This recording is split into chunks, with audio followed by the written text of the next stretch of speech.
Le Mothership Tour faisait son tour le 14 octobre dernier à Montréal. Cette formation mettant en vedette Skrillex, l'emblème de la musique dubstep, devait se produire au New City Bar, mais a vite été transféré ici au Metropolis pour accueillir les 3200 jeunes qui s'y sont rassemblés.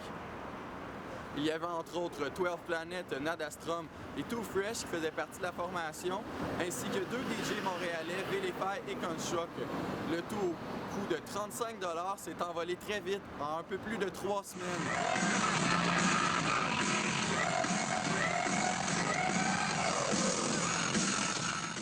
Comme nous le précise le DJ D.Ollie, ce genre de musique électronique accentuant les basses et projetant une sonorité énergique est nouveau dans la culture montréalaise et la demande est Ça joue grandissante. dans le fond d'un nouveau club.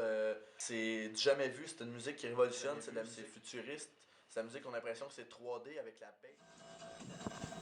Skrillex a mis le paquet pour satisfaire les fans avec un budget immense pour les projections visuelles. La technologie de détection de mouvement lui a permis de s'incarner en robot 3D sur la gigantesque toile de projection. Il est le premier artiste à utiliser autant de nouvelles technologies visuelles au Metropolis. Le 24 novembre dernier s'est produite à Londres la plus grande projection technologique jamais produite.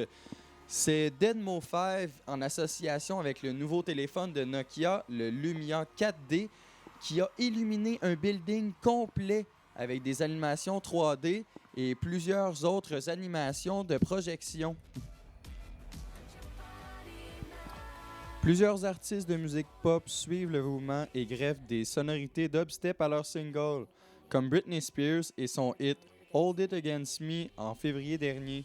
Plusieurs bars proposent une liste grandissante de succès à leur soirée. Le DJ du Living de Repentigny, DJ Mix Mike, constate l'intérêt des jeunes adultes envers la musique dubstep. Yes, ben selon moi, le dubstep est un style en pleine croissance.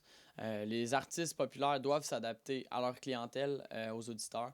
Les styles changent, ils doivent évidemment adapter leur style en fonction de leur clientèle.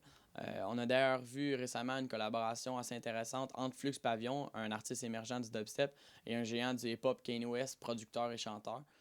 C'est possible qu'on entende à la radio dans les futures années des chansons dubstep. On a récemment vu une importante croissance de la musique house. Puis c'est un mouvement qui change constamment. La culture de notre société est représentée principalement par la musique, selon moi. Puis c'est pourquoi les gens doivent s'adapter, puis les artistes également. Skrillex et Deadmau5 feront un spectacle le 31 décembre au Colisée Pepsi. Les adeptes devront cependant attendre à payer près de 100 $ le billet pour pouvoir aller à cette représentation. Cédric Baudouin, Nightlife.ca Montréal.